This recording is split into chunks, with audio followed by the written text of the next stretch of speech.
اگر دیر و دولت سنبھال سکتے ہو تو کسی بھی نماز کے بعد اللہ الصمد کی ایک تسبیح اس طرح سے پڑھ لو، پھر 15 منٹ بعد ہی پھر ایسا معجزہ ہوگا کہ اچانک سے اللہ کا نیک بندہ آئے گا اور 80 کروڑ دے جائے گا انشاءاللہ۔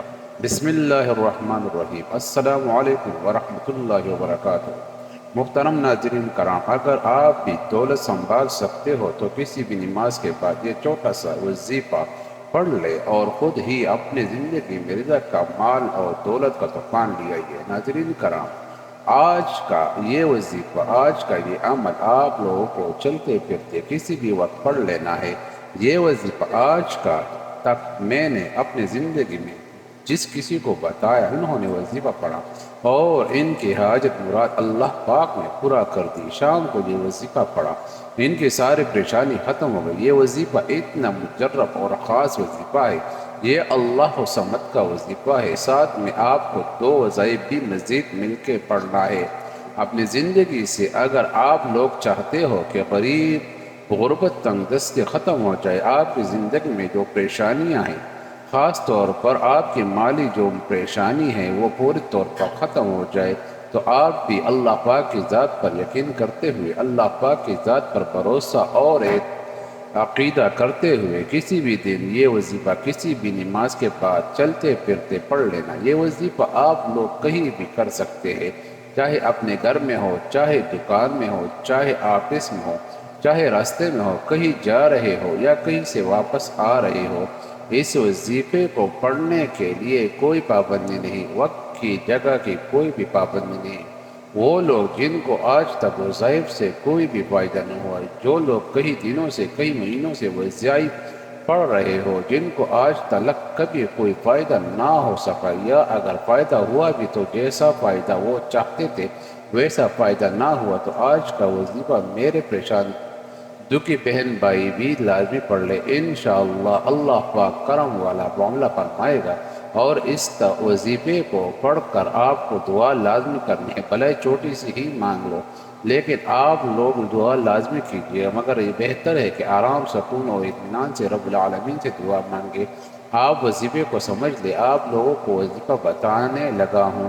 اگر آپ لوگوں کام بھی ہو، کسی وجہ سے اپنے گھر میں بیٹھے ہو مگر وقت نہ ملا ہو، پھر بھی آپ لوگ اپنی ملازمت جو جگہ ہے، کاروباری جگہ ہے، وہاں بیٹھ کر بھی یہ وظیفہ پڑھ سکتے ہو۔ سب سے پہلے آپ لوگ سکون سے، خاموش سے کسی مناسب سی جگہ پر بیٹھ جانا، چپ چاپ آپ لوگوں کو یہ وظیفہ پڑھنا شروع کر دینا ہے۔ وظیفہ پڑھتے وقت کسی سے آپ کو بالکل بات چیت ہرگز نہیں کرنی۔ اکثر لوگ کہتے ہیں کہ ہم بہت سے وظائف پڑھتے ہیں لیکن ہمیں فائدہ نہیں ہوتا، تو پھر بھائیو، میرے بھائیو بہنوں، اس کی وجہ یہ ہے کہ آپ کو 3-4 وجوہات بتا دیتا ہوں۔ پہلی وجہ یہ ہے کہ آپ لوگ جب بھی کوئی وظیفہ پڑھتے ہو تو آپ لوگوں کو بتا دیتے ہو کہ ہم وظیفہ پڑھ رہے ہیں، ہم وظائف پڑھ رہے ہیں، تو اسی طرح ہرگز نہ کیا کرے۔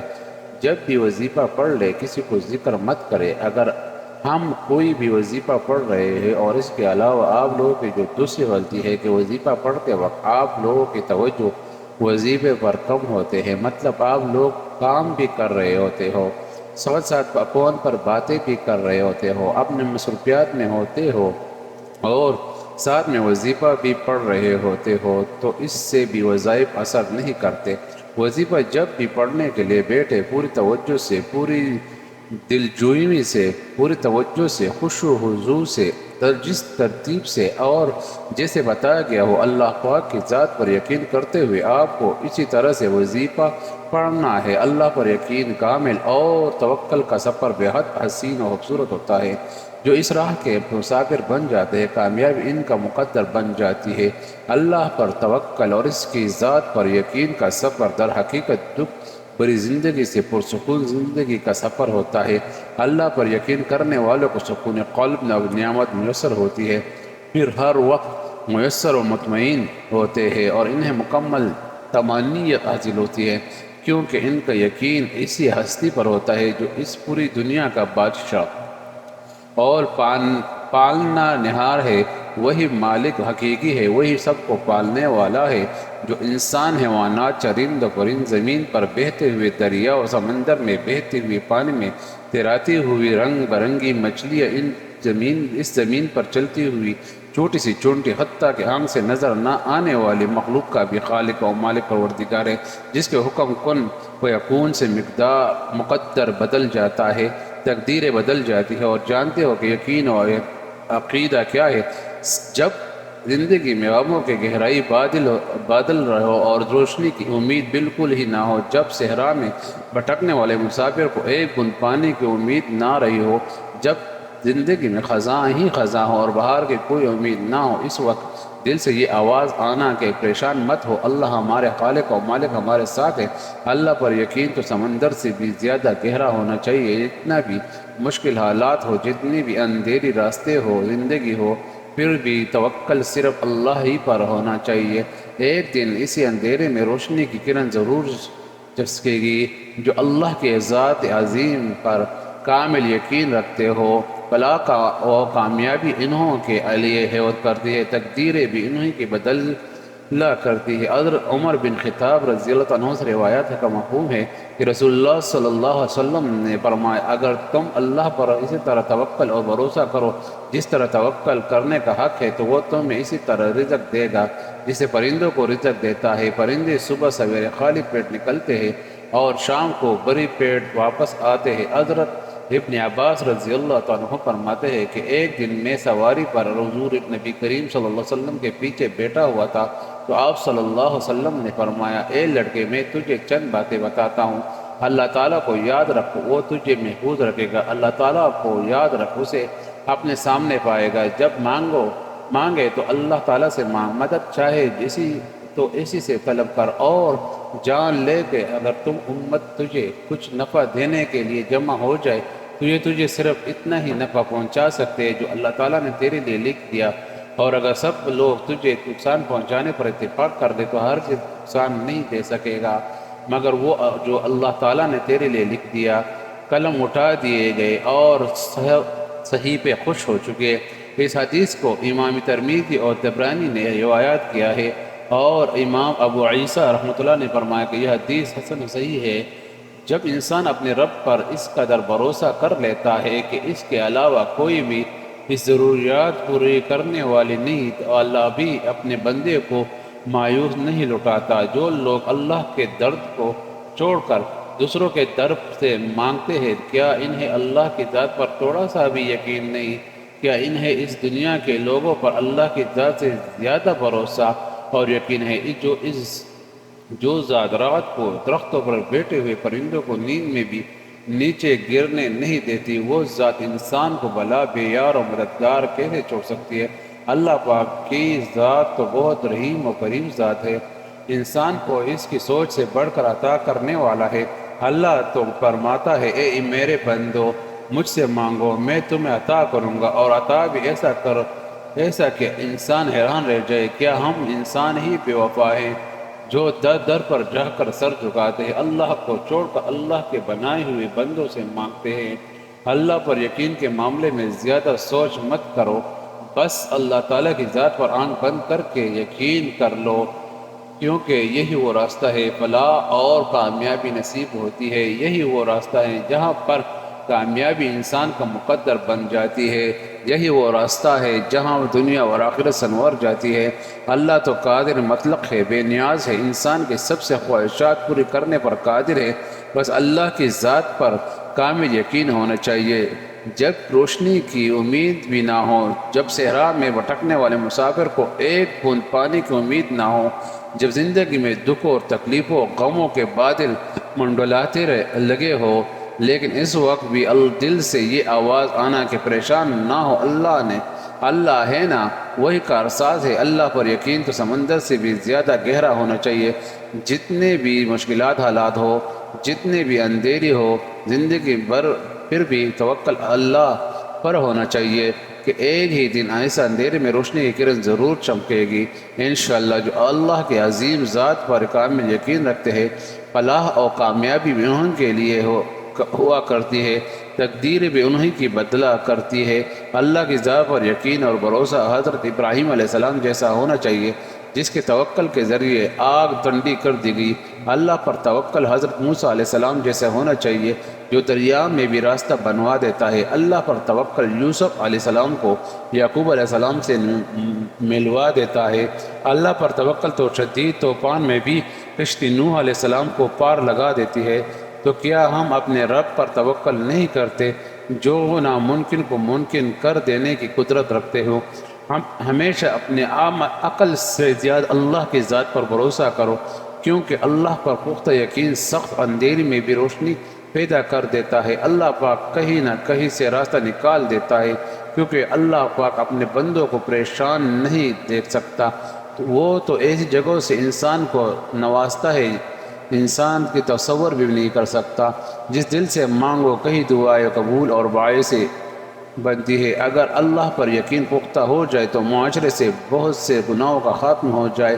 اگر اس کی بات پر یقین آ جائے کہ قسمت میں لکھا ہوا رزق کسی دوسرے کے پاس نہیں جا سکتا، تو کسی انسان دوسروں کے حق پر ڈاکہ نہ ڈالے، کبھی قتل جیسے کبیرہ گناہ نہ ہو، کبھی یتیموں کا مال نہ کھاؤ۔ حضرت عبداللہ بن مسعود رضی اللہ عنہ سے روایت ہے کہ نبی کریم صلی اللہ علیہ وسلم نے فرمایا، بلا شبہ سچ نیکی کی طرف رہنمائی کرتا ہے اور نیکی جنت کا راستہ دکھاتی ہے۔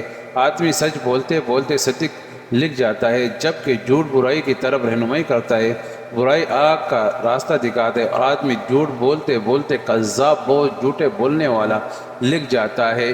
صحیح بخاری۔ جب بندے کو اس بات کی معرفت حاصل ہو جائے کہ گناہ کا نقصان بہت بڑا ہے، گناہ بندہ اور اس کے محبوب کے درمیان رکاوٹ ہے، تو وہ اس گناہ کے ارتکاب پر ندامت اختیار کرتا ہے اور اس بات کا قصد ارادہ کرتا ہے کہ میں گناہ کو چھوڑ دوں گا، آئندہ نہ کروں گا، اور جو پہلے کیے ان کی وجہ سے میری اعمال میں جو کمی واقع ہوئی اسے پوری کرنے کی کوشش کروں گا۔ تو بندے کی اس مجموعی کیفیت کو توبہ کہتے ہیں۔ علم، ندامت اور ارادے، ان تینوں کے مجموعے کا نام توبہ ہے، لیکن بعض اوقات ان تینوں میں سے ہر ایک پر بھی توبہ کا اطلاق کر دیا جاتا ہے۔ نجات دلانے والے اعمال کی معلومات۔ لیکن ناظرین کرام، ہم بات بھی یہی ہے کہ ہم میں سے بہت سے لوگ ایک طرف تو مختلف وظائف پڑھتے رہتے ہیں مگر ساتھ میں گناہوں کے کام بھی کرتے ہیں، جھوٹ بولتے ہیں، غیبت کرتے ہیں، اسی طرح کے بے شمار نہ جانے انجانے میں گناہ کرتے ہیں۔ تو اس سے بھی آپ لوگ خود سمجھنا چاہیے کہ آپ لوگ ایک طرف گناہوں کے کام کر رہے ہو، ساتھ میں بھی وظائف بھی پڑھ رہے ہو، تو آپ کے وظیفے جو ہے وہ کسے اکثر کرے گا؟ تو اس چیزوں کا خیال رکھیں، نماز کی پابندی لازمی کرے۔ آپ لوگ کہتے ہیں کہ ہم نماز نہ پڑھیں اور صرف وظائف پڑھیں، تو اس سے بھی آپ لوگوں کو کوئی فائدہ نہ ہوگا۔ نماز کی 5 وقت پابندی لازمی کرے، قرآن پاک کی بھی جتنا ہو سکے تلاوت کرے۔ آج کا وظیفہ آپ لوگوں کو میں بتانے لگا ہوں کہ آپ اگر اپنے گھر میں ہو یا جہاں کہیں بھی موجود ہو، میرے بھائیوں اور میرے بہنوں، پہلے تو سکون سے کہیں مناسب جگہ پر بیٹھ کر ایک مرتبہ بسم اللہ الرحمن الرحیم پڑھیے، پھر 3 مرتبہ درود پاک پڑھ کے یہ وظیفہ پڑھنا شروع کر دینا۔ صرف 3 مرتبہ کوئی سا بھی درود پاک پڑھ لینا، درود ابراہیم پڑھ لینا، صلی اللہ علیہ وسلم پڑھ لینا، صلی اللہ علی محمد پڑھ لینا۔ جو درود پاک آپ پڑھنا چاہو کم سے کم آپ کو 3 مرتبہ لازمی پڑھ لینا ہے۔ 1 مرتبہ میرے ساتھ بھی درود پاک پڑھ لے تاکہ ثواب ہو۔ اللہم صلی علی محمد وعلی آل محمد کما صلیت علی ابراہیم وعلی آل ابراہیم انک حمید مجید۔ اللہم بارک علی محمد وعلی آل محمد کما بارکت علی ابراہیم وعلی آل ابراہیم انک حمید مجید۔ درود پاک جب 3 مرتبہ پڑھ لو تو اس کے بعد آپ لوگوں کو یہ کلمات جو آپ لوگوں کو اپنی اسکرین کے اوپر نظر آ رہے ہوں گے، بہت آسان ہے کلمات ہے، اللہ الصمد، اللہ الصمد، اللہ الصمد۔ اسی طرح اس وظیفے کو آپ جس طریقے سے اور جس طرح میں پڑھ کر سنا رہا ہوں، اسی طریقے سے آپ کو یہ وظیفہ پڑھنا ہے۔ پھر 3-4 وظائف ملا کے ایک چھوٹا سا عمل کر لینا ہے۔ یہ عمل جیسا کہ میں نے پہلے بھی آپ کو بتایا ہے کہ بہت مختصر سا عمل ہے اور نہایت ہی آسان سا عمل ہے۔ آسان اتنا کہ یہ عمل کوئی چھوٹا 6-7 سال کا بچہ بھی پڑھ سکے، سکون سے، بڑے اطمینان سے یہ عمل کر لے۔ وظیفہ جو پہلے نمبر پر آپ کو پڑھنا ہے، یہ 100 مرتبہ آپ کو یہ وظیفہ پڑھ لینا ہے۔ جب آپ لوگ یہ وظیفہ اللہ صمد کا 100 مرتبہ پڑھ لو تو اس کے بعد آپ تمام دوستوں اور بھائیوں کو اس کے بعد جو کلمات آپ لوگوں کو پڑھنا ہے، یہ کلمات آپ کو اپنے موبائل کے اسکرین کے اوپر نظر آ جائیں گے۔ یہ کلمات میں آپ لوگوں کو پڑھ کے بھی بتا دیتا ہوں۔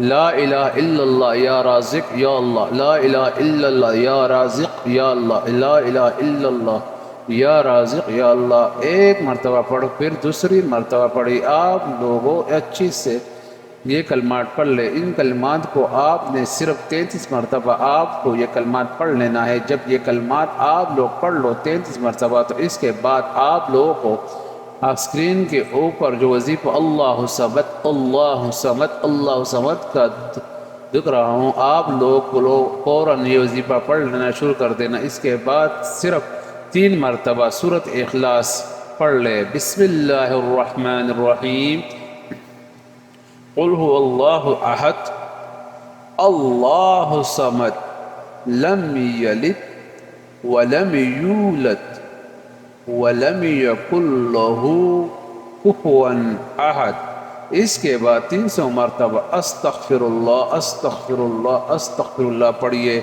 ناظرین کرام، استغفار یعنی استغفار کم از کم 300 مرتبہ روزانہ پڑھنے کی عادت بنا لے، چاہے جس دن وظیفہ پڑھے یا نہ پڑھے، لیکن استغفار کی پوری 3 تسبیح روزانہ لازمی پڑھے۔ اس سے بھی آپ لوگوں کے رزق میں، گھر میں، کاروبار میں انشاءاللہ خوب برکت ہوگی۔ اور پھر جو آپ نے وظیفہ شروع کرنے سے پہلے درود پاک پڑھا تھا، وہی درود پاک آپ لوگ آخر میں 3 مرتبہ پڑھ لینا۔ کوئی سا بھی درود پاک پڑھا ہو، آپ نے وہی درود پاک آخر میں بھی پڑھ لیں کہ اللہ پاک سے آپ کو ہاتھ اٹھا کر خوب دعا مانگنی چاہیے۔ جو بھی آپ کی حاجت ہو، جو مراد ہو، اس کے لیے اللہ پاک سے رو رو کر گرا کر دعا مانگے، اللہ پاک ضرور کرم فرمائیں گے انشاءاللہ تعالی العظیم۔ والسلام۔ اگر کوئی مجھ سے کمی بیشی ہو گئی ہو تو ناظرین کرام میں آپ سے معافی چاہتا ہوں۔ شکریہ۔